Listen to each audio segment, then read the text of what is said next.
So let us start with revision of next chapter, that is kinetic theory of gases. Easy chapter है. This is not as heavy as rotational dynamics and mechanical properties of fluids. ये easy है. तो kinetic theory of gases and radiation इस chapter में total 2 parts है. एक है KTG और एक है रेडिएशन. तो we will first cover kinetic theory of gases. तो काइनेटिक थ्योरी ऑफ गैसेस में सबसे पहले स्टार्ट होता है from basic gas laws, Boyle's law, Charles law, Gay Lussac's law.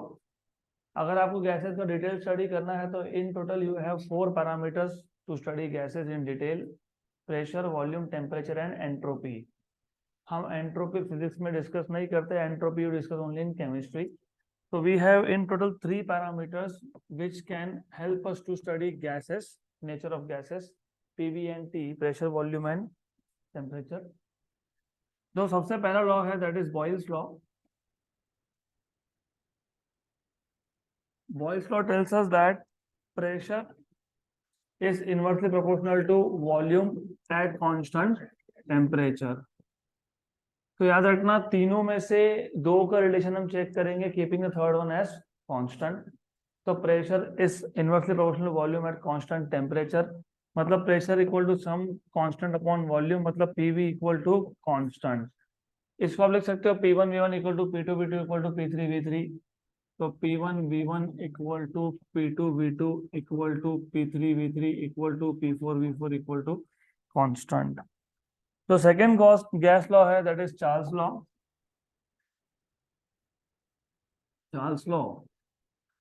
Charles law में आप किसको कांस्टेंट रखते हो? प्रेशर को. Volume is directly proportional to absolute temperature. Absolute मतलब measured in Kelvin, provided pressure is kept constant. तो यहाँ पे प्रेशर कांस्टेंट है. तो volume is equal to some constant into temperature, therefore volume upon temperature equal to constant. Therefore, V1 by T1 equal to V2 by T2 equal to V3 by T3 equal to constant. तीसरे type का gas law था Gay Lussac's law. Pressure is directly proportional to absolute temperature provided volume is kept constant. तो तीसरा है Gay Lussac's law.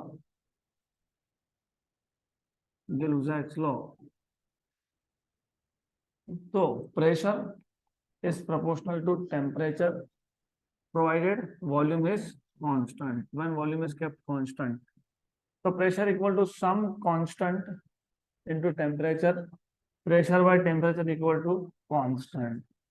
So P1 by T1 equal to P2 by T2 equal to P3 by T3 equal to constant. तो ये आ गया 3 gas laws. चौथा भी है एवोगाड्रोस लॉ. वो बहुत सिंपल है. तो आपको सिर्फ इतना बताता है कि अगर हमारे पास मिक्सचर ऑफ गैसेस है तो total pressure is equal to pressure of first gas plus pressure of second gas plus pressure of third gas, जितने भी गैसेस होंगे उसका mixture. Total pressure equal to pressure due to individual gases का addition, that is Avogadro's law. तो वो मैं detail में लिखूंगा नहीं यहाँ पे. Then you have ideal gas law. Ideal gas law जब आप तीनों को मर्ज कर दोगे, तीनों को कंबाइन कर दोगे, तो you will get ideal gas law that is PV is proportional to nRT, नहीं प्रोपोर्शनल टू T. अगर आप T को कांस्टेंट रखते हो तो P is inversely proportional to V. अगर आप P को कांस्टेंट रखते हो तो V is directly proportional to T. अगर आप V को कांस्टेंट रखते हो तो P is proportional to T, right. तो PV equal to RT. R is constant of proportionality called as universal gas constant, and N is number of moles. So PV equal to nRT. उसके बाद हमने देखा था assumptions of kinetic theory of gases. तो kinetic theory of gases के assumptions है, और assumption को हमने 2 कैटेगरी में क्लासीफाई करके रखा है. एक है nature of gas molecule, एक है random motion of gas molecules. तो assumptions of kinetic theory of gases मतलब हम इसके आगे जो भी इक्वेशंस डिराइव करेंगे, all those equations will be based on this assumptions. So assumptions of kinetic theory of gases. 2 type के assumptions, as I said. Number one is nature of gas molecules. इसमें पहला assumption अगर आपको याद होगा, first assumption in this case is gas consists of large number of particles known as molecules. So gas consists of large number of particles known as molecules.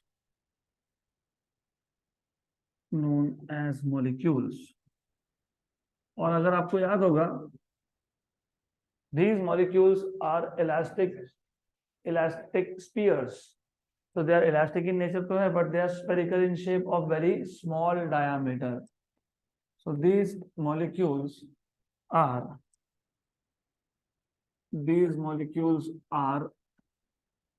elastic and rigid spheres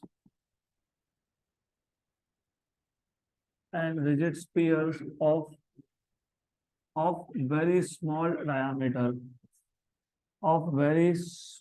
diameter. उसके बाद अगला property क्या था?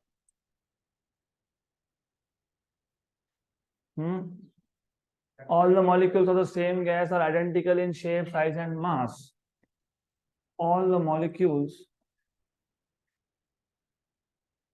of same gas are identical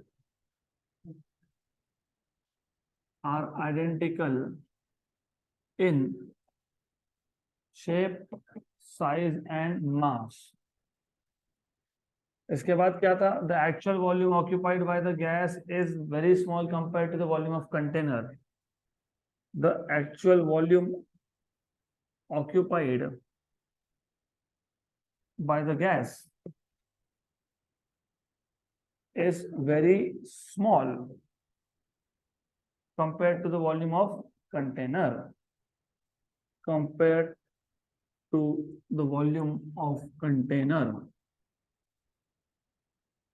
इसके बाद हम आ जाएंगे second type के assumptions पे. Second type of assumptions are based on random motion of gas molecules. So all the gas molecules are moving in random motion. They are moving in all possible directions with all possible velocities. तो एक fix direction of motion नहीं है. All the molecules are moving anywhere they want और with all the possible velocities. तो कोई molecule velocity बहुत कम होगा, किसी का बहुत ज्यादा होगा. So the molecules of gas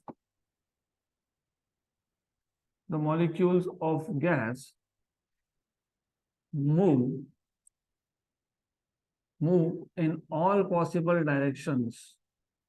I will not go into details of this. In all possible directions with all possible velocities.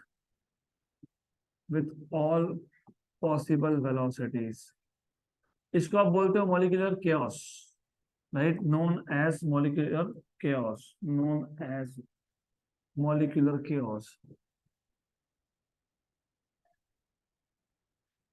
So since they are moving in all possible directions with all possible velocity, they undergo collisions.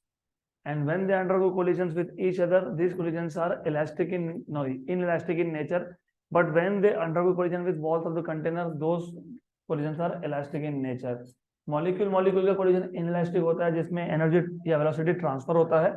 लेकिन molecule का container के wall के साथ जो collision होता है वो elastic होता है, इसमें transfer of energy नहीं होगा.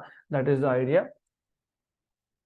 So the molecules collide with each other.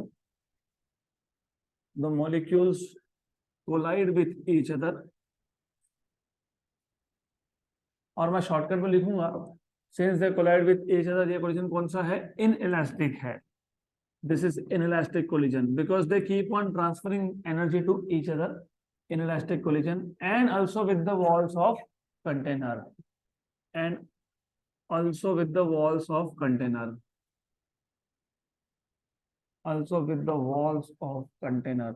तो ये जो कंटेनर के वॉल्स के साथ कोलिजन है, ये कौन सा कोलिजन है? इलास्टिक है. This is elastic collision.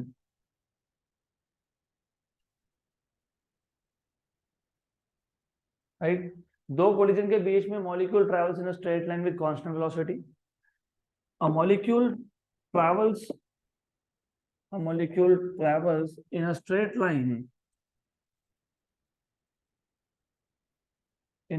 line with constant velocity. मतलब with constant speed basically.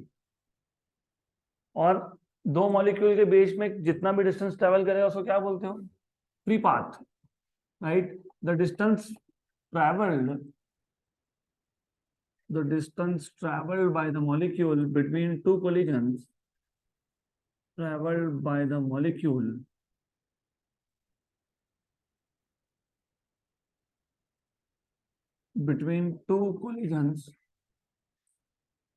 is known as free path.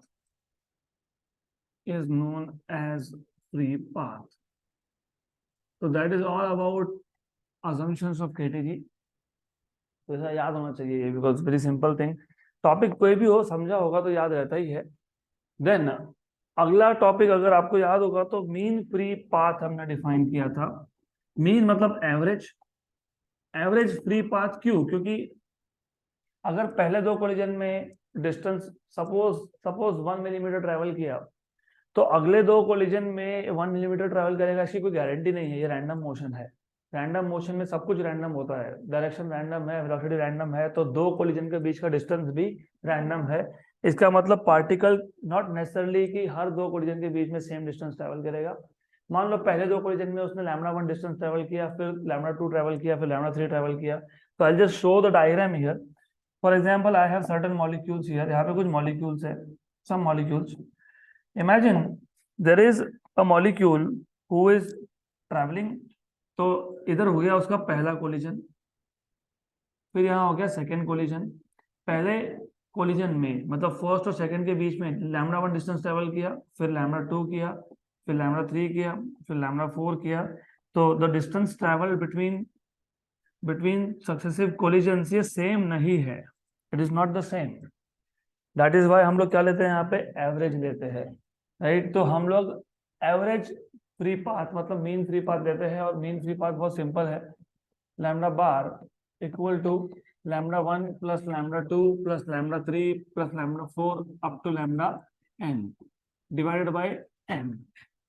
ये आ गया मीन फ्री पाथ. सिर्फ नोटेशन में हमने बुक में शायद लैम्डा के ऊपर बार लिखा नहीं है. I don't remember if we have written that. तो ठीक है, जस्ट याद रख लो. और एक फॉर्मूला था मीन फ्री पाथ का, याद है? नहीं याद है? नहीं तो याद होना चाहिए. Do not remember?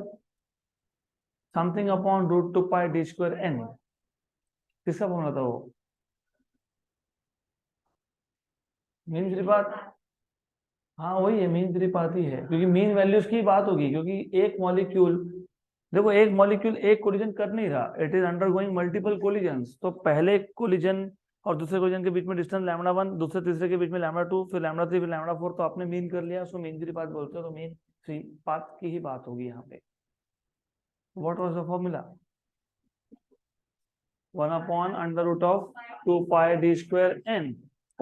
ऊपर 1 ही था पक्का.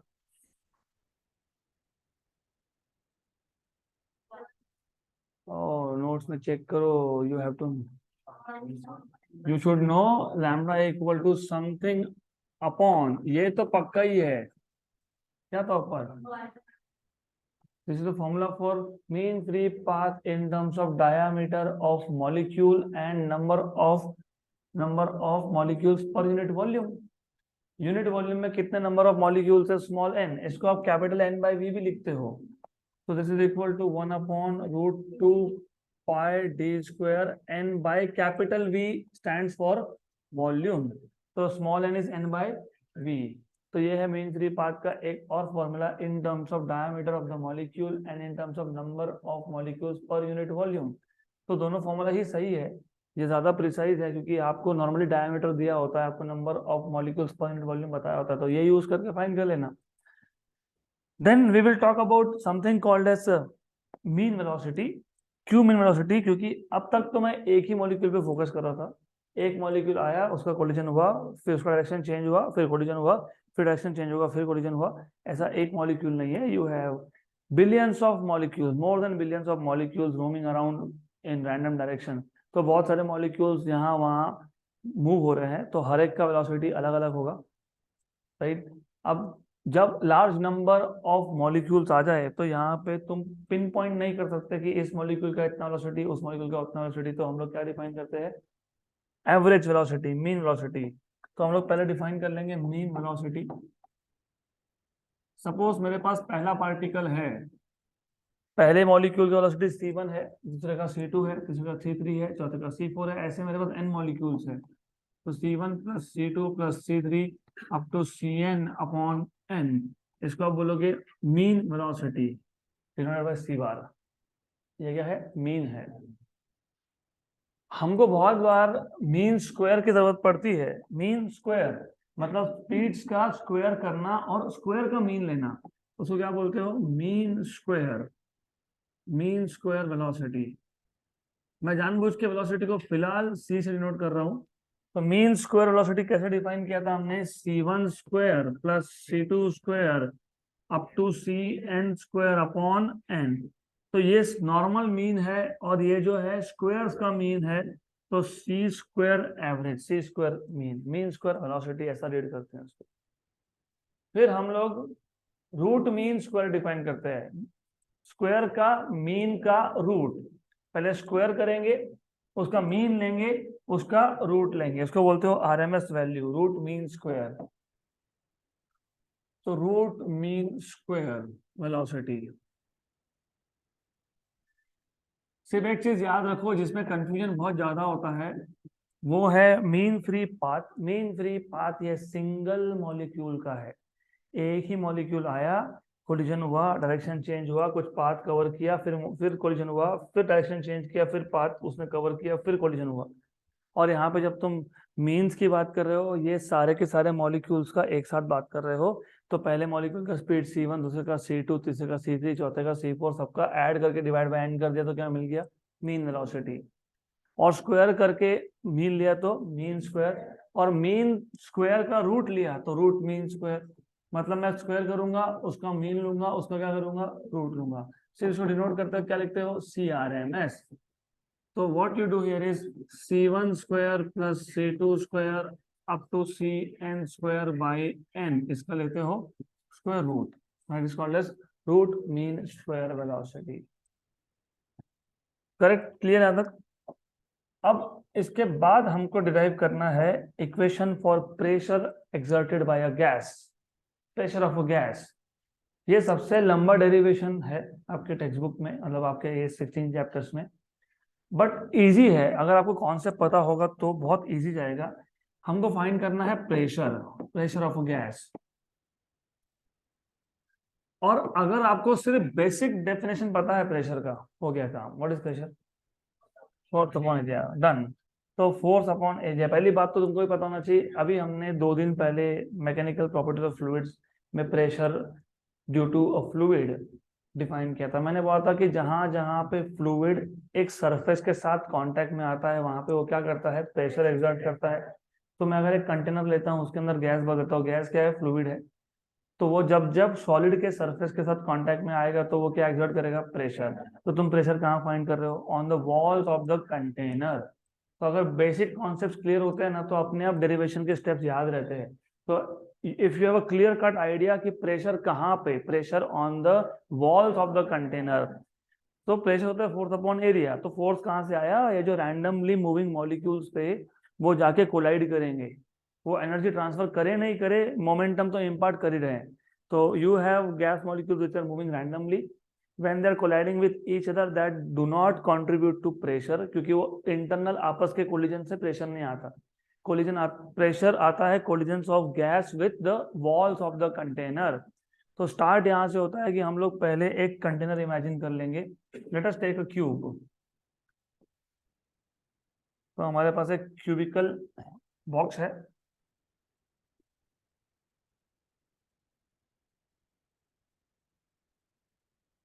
Okay, so we have a cube over here.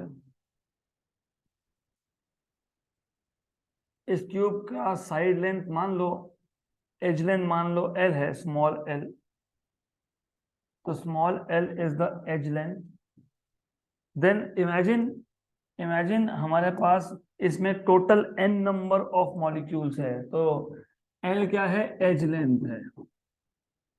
अभी आपको एज लेंथ पता है तो आपको वॉल्यूम पता है, what is volume, L cube, तो वॉल्यूम इज L क्यूब।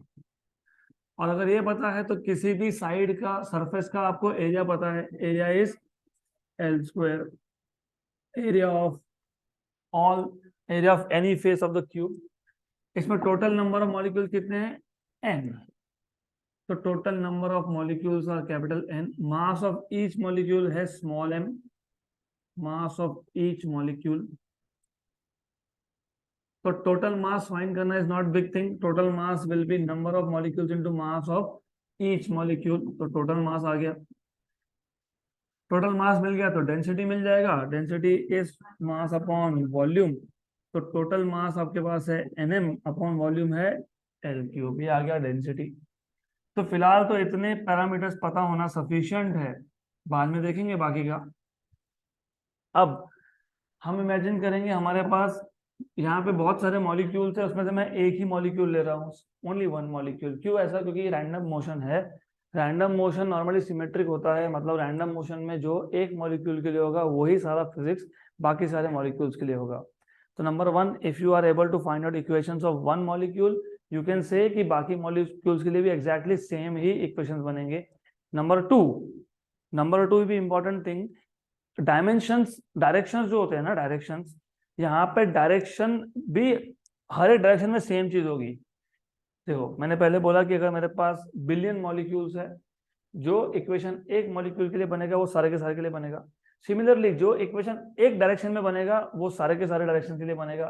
मतलब आप पहले तो एक मॉलिक्यूल के लिए एक ही डायरेक्शन सॉल्व करो, एक्स या फिर वाई या फिर Z, take only single molecule. तो I will take one single molecule and I will first solve only for X component of it, right. तो मान लो ये जो सिंगल मॉलिक्यूल है उसका वेलोसिटी c1 है, ऐसा कोई और होगा c2, तीसरे का c3, चौथे का c4, तो in general c bar. So this c bar is not mean, it is vector, बराबर, ये वेक्टर है। इसके तीन कंपोनेंट्स है, कौन से तीन कंपोनेंट्स है, एक को बोल दूंगा मैं u, एक को बोल दूंगा मैं v, एक को बोल दूंगा मैं w। u है x कंपोनेंट, v है y कंपोनेंट और ये है z कंपोनेंट, राइट। तो अगर मेरे पास पहला पार्टिकल है, इसका वेलोसिटी अगर मुझे लिखना है तो मैं लिख सकता हूं ना, u i cap plus v j cap plus z k cap, ऐसा लिख सकते हो w, तो w k कैप, तो you can write it like this w k cap. अगर आपको इसका मैग्नीट्यूड चाहिए तो अंडर रूट ऑफ u1, अभी देखो I am just telling you in general, अगर मेरे पास कोई भी एक जनरल एक पार्टिकल है उसका वेलोसिटी कैसे लिखोगे, c एक बार equal to u i cap plus v j cap plus डब्ल्यू के कैप। अगर पहले पार्टिकल का लिखना है तो u1 i cap plus v1 j cap plus w1 k cap, where u1 is x component of velocity of first molecule, v1 is y component of velocity of second molecule, w1 is z component of velocity of first molecule, same molecule. दूसरा molecule होगा तो u2 v2 w2, तीसरा होगा तो u3 v3 w3, चौथा होगा तो u4 v4 w4, बराबर। तो मुझे अगर पहले मॉलिक्यूल का स्पीड का मैग्नीट्यूड चाहिए होगा तो under root of u1 square plus v1 square, तो u1 square plus v1 square plus w1 square का रूट, पर रूट नहीं लिखूंगा, मैं लिखूंगा स्क्वायर। वैसे ही सेकंड का चाहिए होगा तो u2 square plus v2 square plus w2 square. nth का चाहिए होगा तो un square plus vn square plus wn square. ये इतना हम लोग पहले फाइंड करके रख देंगे क्योंकि आगे काम में आने वाला है। यहाँ तक क्लियर। तो हमारे पास एक लार्ज क्वांटिटी ऑफ गैस था जिसमें total capital n number of molecules थे, उसमें से मैंने एक ही मॉलिक्यूल को कंसीडर किया है। इन जनरल अगर मैं किसी भी मॉलिक्यूल की बात करूं तो उसके वेलोसिटी को मैं c बार से डिनोट करूंगा। u will be x component of velocity, v will be y component, w will be z component. तो पहला मॉलिक्यूल होगा तो फिर U1 is x component, V1 is y component, W1 is z component, दूसरे molecule का U2, V2, W2, तीसरे का U3, V3, W3, so on so forth। और अगर मुझे वेलोसिटी को का मैग्नीट्यूड लिखना है तो वेक्टर्स में करते क्या हो तुम, x component square plus y component square plus z component square का स्क्वायर रूट। तो मुझे अगर पहले वेलोसिटी का मैग्नीट्यूड लिखना है तो C1 equal to under root of U1 square plus V1 square plus W1 square, square root नहीं लिखा क्योंकि यहाँ पे स्क्वायर कर दिया, दैट इज द रीजन। यहाँ तक क्लियर? अब इसके आगे picture should be extremely clear. आपको बेसिक्स पता होना चाहिए। प्रेशर आता है फोर्स अपॉन एरिया से, फोर्स आता है rate of change of momentum से, क्योंकि Newton second law of motion के हिसाब से force is dp by dt। Force F equal to ma dp by dt से ही आता है। Force equal to dp by dt, rate of change of momentum, यहीं से m इंटू a इक्वेशन बनाते हो। कैसे? p के अभी क्या लिखते हो, mv, m को निकाल लेते हो बाहर, तो क्या बचा m dv by dt। What is dv by dt? a। तो आपको पता होना चाहिए pressure is force upon area, but force is dp by dt। dp मतलब change in momentum, dt the time. तो हमको अगर प्रेशर तक जाना है तो पहले फोर्स निकालना पड़ेगा, और फोर्स निकालना है तो पहले dp फाइंड करना पड़ेगा और dt फाइंड करना पड़ेगा। तो dp कैसे फाइंड करते हो? तो इमेजिन ये जो एक सिंगल मॉलिक्यूल मैंने लेके रखा है, मैं फिलहाल सिर्फ एक्स कंपोनेंट पे ही फोकस कर रहा हूँ, I am not focusing on any other components. और ये जो वॉल है सामने वाला, इसको नाम दे देता हूँ ABCD, whatever name you want to give you can give, doesn't matter, you can say PQRS, मुझे याद नहीं what I have said in notes, but anyways. तो ये जो एक सिंगल मॉलिक्यूल है वो यहाँ आएगा। जब ये आएगा सामने वाली वॉल पे, तो प्रेशर तुम कहाँ मेजर कर रहे हो? ABCD वॉल पे, PQRS वॉल पे, जो भी नाम दिया होगा, आई डोंट केयर, राइट? तो you are finding out what is the pressure on this wall. Pressure comes from force upon area and force comes from rate of change of momentum, मतलब change in momentum find करना पड़ेगा। change in momentum is final momentum minus initial momentum। तो पहले ये towards positive direction जा रहा था, तो इसका initial momentum होगा mu1। क्यों? क्योंकि मॉलिक्यूल्स तो सब सेम मास के हैं, लेकिन ये पहला मॉलिक्यूल है, इसका x कंपोनेंट, क्योंकि ये x के लॉन्ग मूव हो रहा है, mu1। ये कोलाइड होके वापस आ गया, ये कोलाइड हुआ और वापस आया, तो डायरेक्शन चेंज हुआ है, स्पीड चेंज नहीं हुआ है। क्यों नहीं हुआ है? वो हमने assumptions में बोला है कि whenever molecules collide with the walls of container, the collisions are elastic in nature। मतलब there is no change in the speed, but there is change only in the direction of velocity। गया, collide होके वापस आया, तो final momentum will be minus mu1 ना। तो change in momentum यहां से मिल जाएगा, तो चेंज इन मोमेंटम यहां से मिल जाएगा आपको dp, which is final momentum minus initial momentum. Final है माइनस mu1, इनिशियल है mu1, तो माइनस और माइनस, तो 2 times of mu1 with negative sign. अगर मैं सिर्फ मॉड वैल्यू ले लूं तो 2mu1, this is change in momentum.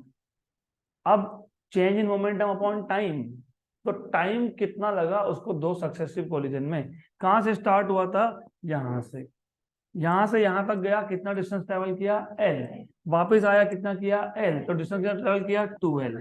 What is speed? Distance upon time, speed is distance upon time. Speed कितना है इसका? u1 है, x डायरेक्शन में u1 है, डिस्टेंस कितना ट्रेवल कर लिया? 2L। और टाइम क्या आएगा? dt, time is dt, small time interval. तो यहां से क्या मिल जाएगा? dt equal to 2L by u1।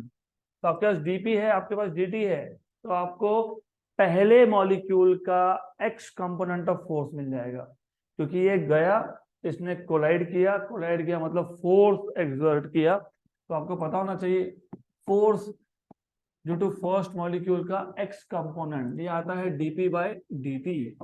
dp कितना था? 2mu1, और dt कितना आ गया? 2L बाई u1, 2 हो गया cancel. Therefore F1x equal to mu1 square by L। Similarly ऐसा क्या पहला ही मॉलिक्यूल करेगा? ऐसा तो हर एक मॉलिक्यूल करेगा। सेकेंड मॉलिक्यूल का भी आप लिखोगे mu2 / L। ऐसा आप nth मॉलिक्यूल का भी लिखोगे mu(n)2 / L। तो Fnx will be mu(n)2 / L। तो total force along x direction will be F1x plus F2x plus Fnx. So you will have from here mu(1)2 / L plus mu(2)2 / L plus mu(n)2 / L। m/L common निकाल सकते हो, तो ये आ जाएगा Fx equal to m/L u1 square plus u2 square plus un square. अब देखो लिखने का तरीका हो सकता है नोट्स में मैंने अलग लिखा हो। नोट्स में मैंने लिखा है कि x कंपोनेंट तो y कंपोनेंट भी मिल जाएगा आपको m/L v1 square plus v2 square plus vn square. फिर z कंपोनेंट भी लिख लेंगे w1 square plus w2 square. लेकिन एक काम और भी कर सकते हो, नंबर ऑफ स्टेप्स कम करने होंगे तो पहले तो डायरेक्टली प्रेशर निकाल लो, एक्स डायरेक्शन में प्रेशर कितना है। तो प्रेशर क्या होता है? Force upon area. तो P X total pressure along X direction, मतलब X component of pressure will be X component of force upon area.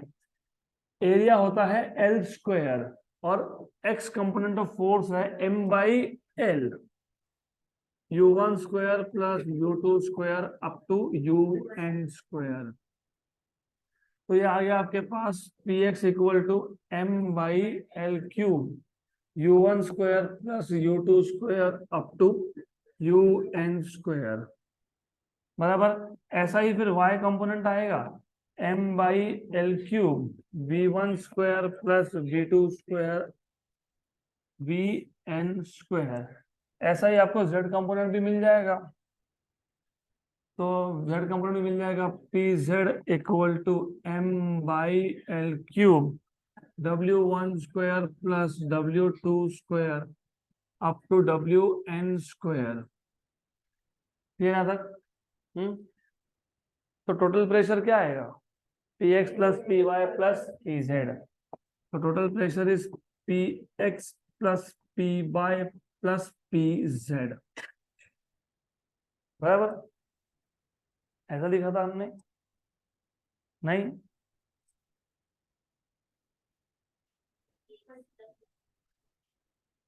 Exactly मैंने ये बोला था क्योंकि ये सिमेट्रिकल है तो हर एक डायरेक्शन में प्रेशर सेम है।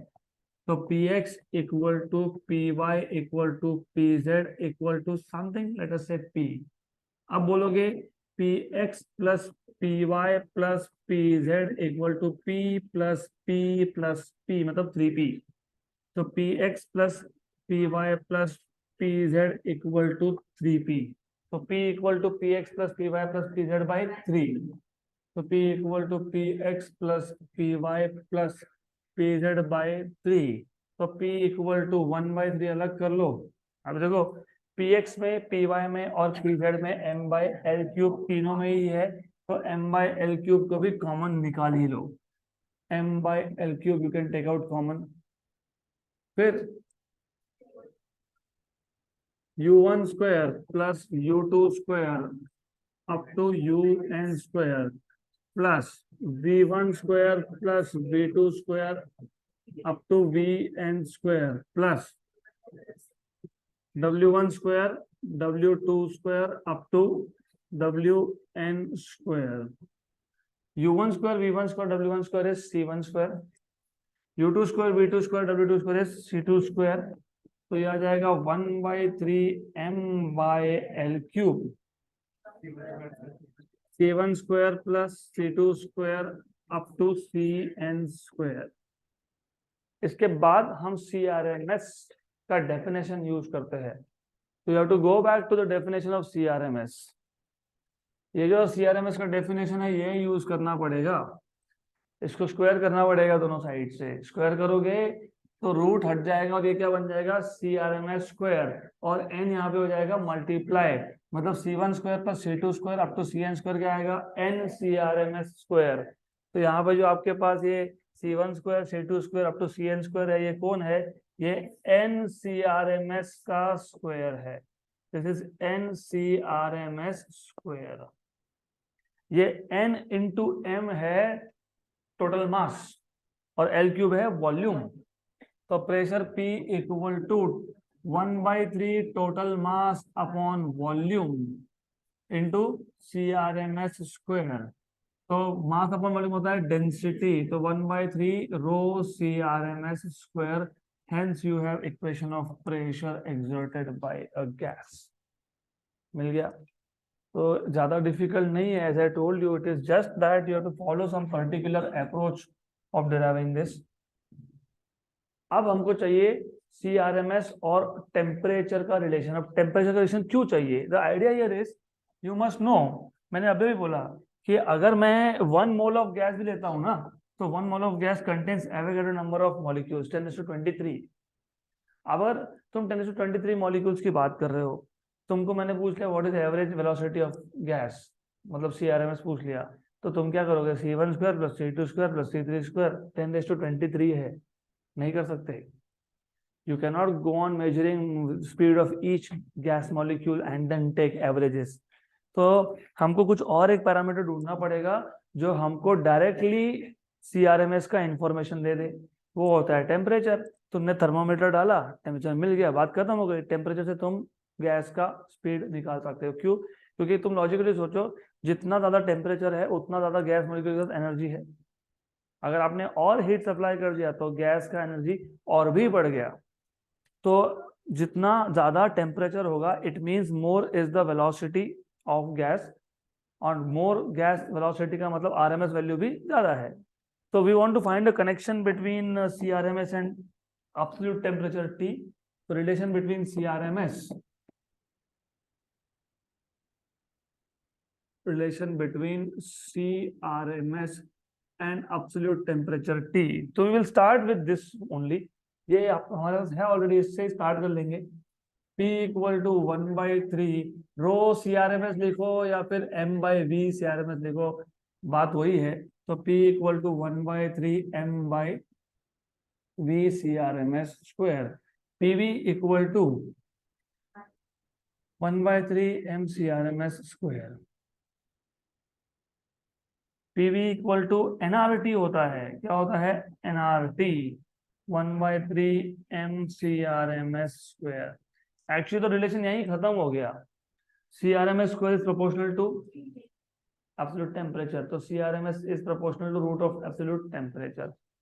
एक्चुअली डेरिवेशन खत्म हो गया यहाँ पे, लेकिन थोड़ा सा एक्सटेंड करके लिखा है कि शायद क्वेश्चन आ जाए एग्जाम में, तो पता होना चाहिए formula. For 1 mole of gas और N इक्वल टू 1, आपको पता है PV इक्वल टू NRT है ना, तो N की वैल्यू कितनी है? 1। तो N तो 1 है, लेकिन आपको ये भी पता होना चाहिए N क्या होता है? Mass upon molecular weight. तो N की वैल्यू कितनी आ गई? 1। तो mass equal to molecular weight. Therefore एक तो पहली बात यहाँ पे N की जगह लिखोगे 1, तो RT इक्वल टू 1/3, और ये लिखोगे M0 CRMS का स्क्वायर। तो इतना मैंने लिख के दिया है, ठीक है। फिर इसको यहाँ पे भी शिफ्ट किया होगा, फिर डिवाइड बाय हाफ भी किया होगा, क्योंकि ये बन जाएगा काइनेटिक एनर्जी।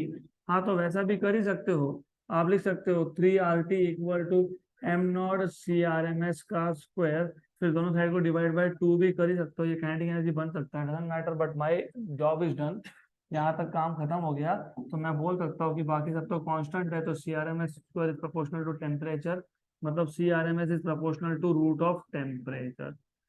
Done, good. इसके बाद हमने काइनेटिक एनर्जी फाइंड किया होगा, है ना? काइनेटिक एनर्जी होगा। तो now you can find out kinetic energy of gas. यहाँ पे 5 या 6 टाइप का एनर्जीज है। टाइप मतलब, एक तो काइनेटिक एनर्जी ऑफ गैस, मतलब जितना भी गैस है पूरे के पूरे गैस का काइनेटिक एनर्जी, पूरे गैस का। फिर काइनेटिक एनर्जी पर यूनिट वॉल्यूम, मतलब 1 मीटर क्यूब में जितना गैस है, यूनिट वॉल्यूम में जितना गैस है उसका। फिर काइनेटिक एनर्जी पर मोल, मतलब 1 मोल ऑफ गैस का एनर्जी। फिर काइनेटिक एनर्जी पर मॉलिक्यूल, हर एक सिंगल मॉलिक्यूल का एनर्जी, राइट। और काइनेटिक एनर्जी पर यूनिट मास, मतलब 1 किलोग्राम गैस का एनर्जी। तो सब 5 फॉर्मूला हमको बनाने हैं। और बहुत सिंपल सा टास्क है, तो एक एक करके कर लेंगे। तो काइनेटिक एनर्जी ऑफ गैस, पहले तो हम पूरे ही गैस का एनर्जी फाइंड कर लेंगे। बहुत सिंपल टास्क है, तुम्हारे पास एक फॉर्मूला है, उसको यूज कर लो। ये P इक्वल टू 1/3 m/v/CRMS²। इसको शिफ्ट कर दो, PV इक्वल टू 1/3 m/CRMS²। बराबर। एक काम करता हूँ, 3 को भी वहीं लेके जाता हूँ, तो 3 को भी आने देते हैं, तो 3 PV इक्वल टू m/CRMS²। फिर दोनों साइड को हम लोग डिवाइड कर देते हैं हाफ से, क्योंकि राइट हैंड साइड क्या बन गया, kinetic energy. Therefore 3/2 PV equal to kinetic energy of gas. ये पूरे के पूरे गैस का काइनेटिक एनर्जी है। आपके पास जितना भी क्वांटिटी ऑफ गैस है सारे का, इसमें मैंने यूनिट वॉल्यूम नहीं बोला, मैंने बोला कि वॉल्यूम की वैल्यू 1 ले लो। मैंने बोला 1 मॉलिक्यूल है, नहीं। मैंने बोला 1 मोल है, नहीं। मैंने बोला 1 किलोग्राम है, नहीं। तो जितना है उतना, सारे के सारे का टोटल काइनेटिक एनर्जी 3/2 PV। इसके बाद फाइंड करोगे काइनेटिक एनर्जी ऑफ गैस पर यूनिट वॉल्यूम। तो फाइंड करोगे काइनेटिक एनर्जी ऑफ गैस पर यूनिट वॉल्यूम, पर यूनिट वॉल्यूम मतलब सिंपल सी बात है ना, तुम टोटल काइनेटिक एनर्जी को टोटल वॉल्यूम से डिवाइड कर दोगे, बात खत्म हो गई। यू हैव टू अंडरस्टैंड, अगर मेरे पास 15 मीटर क्यूब का वॉल्यूम है, 15 मीटर क्यूब, और उसमें टोटल काइनेटिक एनर्जी 1500 आ गया, तो पर मीटर क्यूब में कितना आएगा, 100।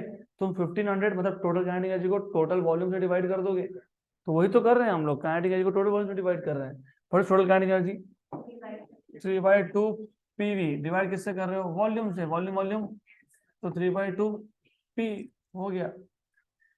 फिर हमने क्या फाइंड किया था, काइनेटिक एनर्जी पर मोल, काइनेटिक एनर्जी पर मोल। अब ये कैसे करोगे, divide by number of moles. अभी total kinetic energy of gas लिया, उसमें हो सकता है 15 मोल्स हो, 15 मोल्स। टोटल एनर्जी 150 है और मोल्स 15 है, तो एक मोल का कितना हो गया, 10। तो वही करना है वापस से, टोटल काइनेटिक एनर्जी को नंबर ऑफ मोल से डिवाइड कर देना है। तो काइनेटिक एनर्जी पर मोल मतलब total kinetic energy divided by number of moles. तो 3/2 PV/N। What is PV/N, RT। PV equal to NRT है, तो PV/N RT है, तो 3/2 RT, 3/2 RT आ गया। अब पर मॉलिक्यूल, अब तुम्हारे पास पर मोल है, तुमको पता है एक मोल में कितने मॉलिक्यूल्स होते हैं, तो पर मोल की एनर्जी को एवोगाड्रो नंबर से डिवाइड कर दो, हो गया। तो थोड़ा लॉजिकली सोचते जाओगे तो आएगा, कुछ है ही नहीं। आई टोल्ड यू लॉन्ग बैक। अभी टाइम लग रहा है, ऐसा मैंने बोला था, लेकिन डिवीजन में मैं आपको बताऊंगा कि 1-2 घंटे में एक एक चैप्टर खत्म होता है, because this nothing. Kinetic energy पर मॉलिक्यूल, सिर्फ कॉन्सेप्ट समझना पहली बार डिफिकल्ट जाता है, बाद में कुछ नहीं है। तो काइनेटिक एनर्जी पर मॉलिक्यूल अगर तुमको फाइंड करना है, तो तुम काइनेटिक एनर्जी पर मोल को एवोगाड्रो नंबर से डिवाइड करने वाले हो, simple. What is this, 3/2 RT upon Na। What is R upon Na, kb, Boltzmann constant. तो 3/2 kBT, और ये हमारे आगे आने वाली थ्योरी का बनेगा बेस। ये बहुत काम की चीज है। 3/2 kBT is the energy of each molecule. इसके आगे law of equipartition of energy based है इसके ऊपर। नंबर 2, ये जो हमने गैस लिया ना, ये जो हमने गैस लिया, हमने अभी तक डायटोमिक गैसेस कहीं मेंशन नहीं किया है। हमने अभी तक rigid, non rigid, diatomic gas बोला नहीं, हमने ट्राइएटोमिक बोला नहीं, हमने पॉलीएटोमिक बोला नहीं। मतलब ये जो इक्वेशन हम लोग लिख रहे हैं, ये मोनोएटोमिक के लिए है, बाय डिफॉल्ट इनर्ट गैसेस के लिए है। तो ये 3/2 kBT आया है, किसका है ये, मोनोएटोमिक गैस का, जैसे कि हीलियम, जैसे कि अर्गन। तो ये मोनोएटोमिक गैस का हर एक मॉलिक्यूल का एनर्जी है। Then lastly per unit mass, बराबर, वो मैं आपके छोड़ देता हूँ। टोटल काइनेटिक एनर्जी को टोटल मास से डिवाइड कर लो, वो आप कर लोगे, तो I will not go into that. इसके बाद क्या है, इसके बाद topic law of equipartition of energy. इसको इक्विपार्टीशन थ्योरम भी बोलते हैं, इसको law of equipartition of energy भी बोलते हैं, law of equipartition of energy. तो दो तरीके हैं इसको समझने के, इसको लिखने के। हमारे पास काइनेटिक एनर्जी पर मॉलिक्यूल है 3/2 kBT। सपोज मेरे पास एक मोनोएटॉमिक गैस था और वो मूव हो रहा है, तो वो 3D में मूव होगा।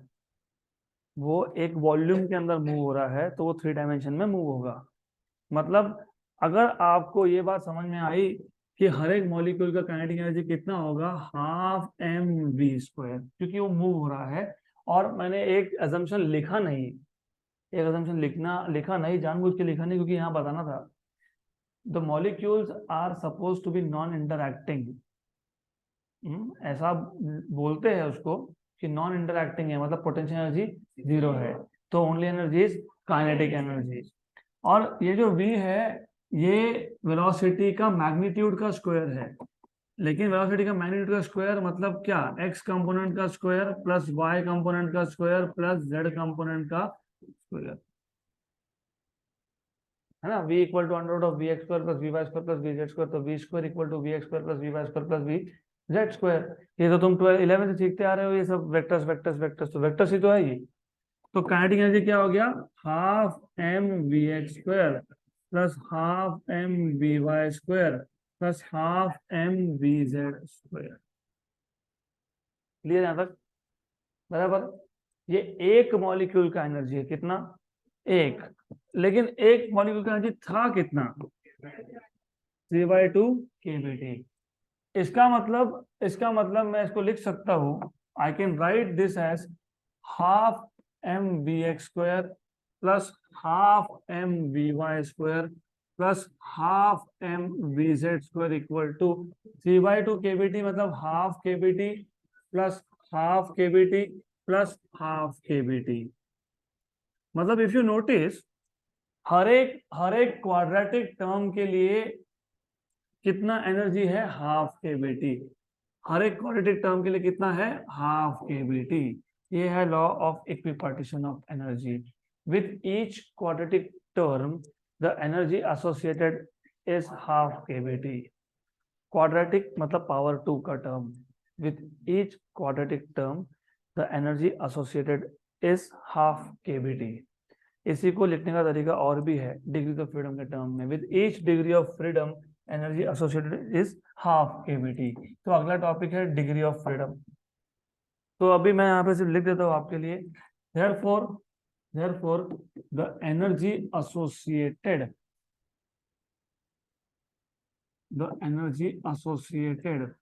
with each quadratic term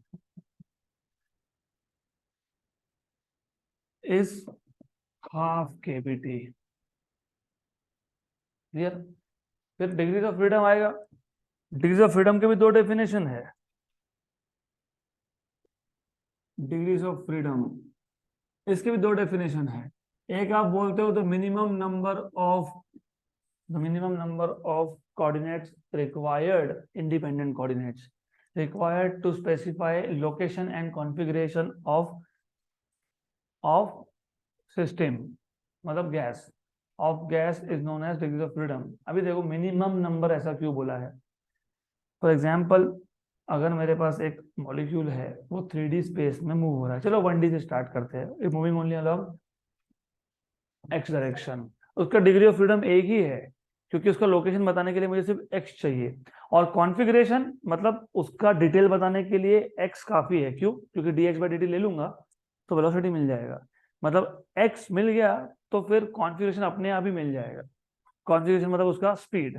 तो अगर एक गैस मॉलिक्यूल है वो एक ही डायरेक्शन में मूव हो रहा है तो डिग्री ऑफ फ्रीडम कितना, 1। अगर एक गैस मॉलिक्यूल है वो 2D में मूव हो रहा है, एक सरफेस में मूव हो रहा है, तो कितना, 2। क्योंकि एक्स और वाई मिल गया तो लोकेशन मिल गया, dx/dt और dy/dt, तो vx vy मिल गया, तो under root of vx² plus vy² will be v, तो कॉन्फ़िगरेशन भी मिल गया। राइट। तो minimum number of coordinates, independent क्यों, एक्स का वाई के साथ कोई इंटरफेरेंस नहीं होना चाहिए, एक्स अलग है वाई अलग है, राइट। तो minimum number of independent coordinates required to describe the location and configuration of the system is known as degree of freedom, या फिर the minimum number of ways in which the molecule can absorb energy is known as degree of freedom. A minimum number of ways in which the molecule can absorb energy, मतलब for example मेरे पास monoatomic gas है, मैंने monoatomic gas को दे दिया energy, suppose ये 3 dimensional space था, मेरे पास एक मोनोएटॉमिक गैस है, इसको मैंने एनर्जी दिया, तो ये क्या करेगा, या अपना एक्स कोऑर्डिनेट चेंज कर लेगा, या y चेंज कर लेगा, या z चेंज कर लेगा, मतलब 3 तरीके से, 3 वेज से एनर्जी एब्जॉर्ब कर सकता है। It can absorb energy and start moving along x, मतलब vx स्क्वायर आ जाएगा, हाफ mvx स्क्वायर, मोशन आना मतलब काइनेटिक एनर्जी आना। It can absorb energy and you can have half mvy square, it can absorb energy and start moving along z direction, it can have half mvz square. So 3 ways, there are 3 possible ways in which the molecule can take up energy, right? तो इसको बोलते हो 3 degree of freedom. तो monoatomic gas कितने degree of freedom, 3 degrees of freedom. Okay, now मैं वो लिखूंगा नहीं, आई will not right it down. अगर मेरे पास एक रिजिड डायटोमिक मॉलिक्यूल है, रिजिड का मतलब होता है बॉन्ड लेंथ चेंज नहीं होगा, बॉन्ड लेंथ फिक्स है। अगर अब मैं इसको एनर्जी देता हूं तो या तो ये पूरा का पूरा मॉलिक्यूल एक्स में मूव होगा, वाई में होगा, जेड में होगा, मतलब ट्रांसलेशनल डिग्रीज ऑफ फ्रीडम इसके 3 है। It can take up the energy and start moving along X, तो half M we x square, it can start moving along y half mvy square, it can start moving along z half mvz square, or it can start rotating, it can start rotating। अब rotation की भी 2 possibilities है, एक चीज मैंने बताया आपको, up and down, एक मॉलिक्यूल बोर्ड के बाहर आ रहा है, एक अंदर जा रहा है, इनसाइड आउटसाइड। तो रिमेंबर एक ये वाला रोटेशन है, एक ये रोटेशन है, तो 1 रोटेशन तो मैंने बता दिया in the plane of board, 1 is coming out and going inside, तीसरा है अपने ही एक्सिस के अलोंग घूमता रहेगा, लेकिन उसको एनर्जी लगता नहीं है क्योंकि मोमेंट ऑफ इनर्शिया 0 होता है। Remember moment of inertia mr square, वो mr square, r is the distance of mass from the axis of rotation. इधर तो अगर तुम ये एक्सिस लेते हो रोटेशन का और मास उसी एक्सिस के ऊपर है, अपनी जगह पे घूम रहा है, डिस्टेंस कितना है, 0 है, तो मोमेंट ऑफ इनर्शिया कितना है, जब मोमेंट ऑफ इनर्शिया ही 0 तो वहां पे रोटेशन करने के लिए एनर्जी नहीं लगता है, राइट। तो there is no energy spend along x direction to cause rotation, i x is 0, i y and i z is not 0।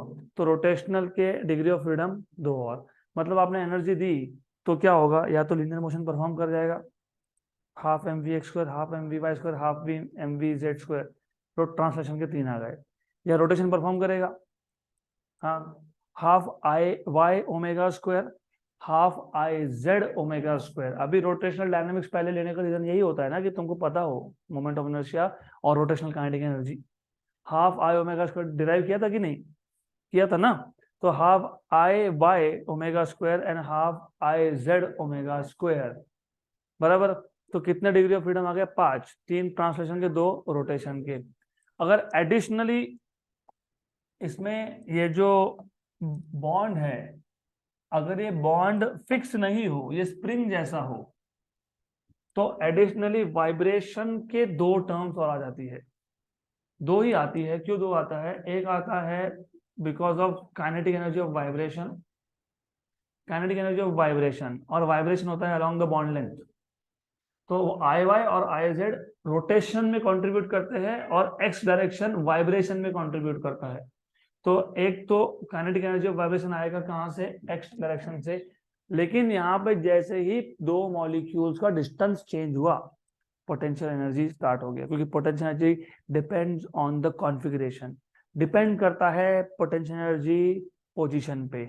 2 molecules को तुम पास में ला रहे हो, वाइब्रेट हो रहा है तो, या दूर लेके जा रहे हो, तो जब भी मॉलिक्यूल्स पास में आएंगे या दूर जाएंगे तो they start interacting with each other and hence there is a potential energy term also, that is half k x square. Oscillations, chapter number 5 सीखा था ना, हाफ के एक्स स्क्वायर सीखा था, यस करेक्ट। तो ये याद रखना, दो पोटेंशियल एनर्जी के, पोटेंशियल एनर्जी में एक आता है काइनेटिक एनर्जी, सॉरी दो वाइब्रेशन के, दो डिग्री ऑफ फ्रीडम वाइब्रेशन के, उसमें से एक आता है काइनेटिक एनर्जी ऑफ वाइब्रेशन, एक आता है पोटेंशियल एनर्जी ऑफ वाइब्रेशन। तो टोटल हो गया 7, 3 + 2 + 2, तो number of degree of freedom is 7. So degrees of freedom are the total number of ways in which a molecule can absorb energy. If it is monoatomic, it can absorb energy and only perform translation. If it is rigid diatomic, it can take up energy, perform translation or rotation.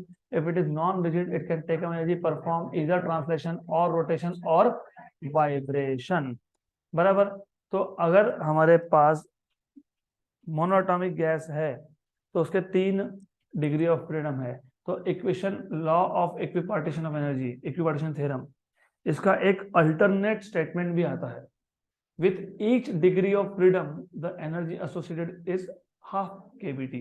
कितना? With each degree of freedom energy associated is half kBT. तो अगर मैं monoatomic gas की बात करूं, अगर मैं monoatomic gas की बात करूं, तो मोनोएटॉमिक गैस में total degree of freedom DOF, ये आते हैं ओनली फ्रॉम ट्रांसलेशन। और मैं आगे से डिग्री ऑफ फ्रीडम को DOF भी नहीं लिखूंगा, I just write down F। तो डिग्री ऑफ फ्रीडम आता है सिर्फ ट्रांसलेशन का। तो एनर्जी, एनर्जी कहां से आएगा फिर? कहां से आएगा? सिर्फ ट्रांसलेशन से। कितने डिग्री ऑफ फ्रीडम थे? 3। और लॉ ऑफ इक्विपार्टीशन क्या बताता है? हर एक के साथ कितना है? हाफ केबीटी, बराबर, सही है। तो 3 के साथ कितना है? हाँ, तो जनरल फॉर्मूला बना लो ना फिर। अगर मेरे पास अगर F डिग्रीज ऑफ फ्रीडम है, हर एक के साथ कितना है? हाफ केबीटी, तो F/2 केबीटी। तो total energy for monoatomic is 3/2 k B T. That is why I told you here, ये क्या है? मोनोएटॉमिक। फिर आ जाते हैं रिजिड डायटोमिक। Rigid diatomic,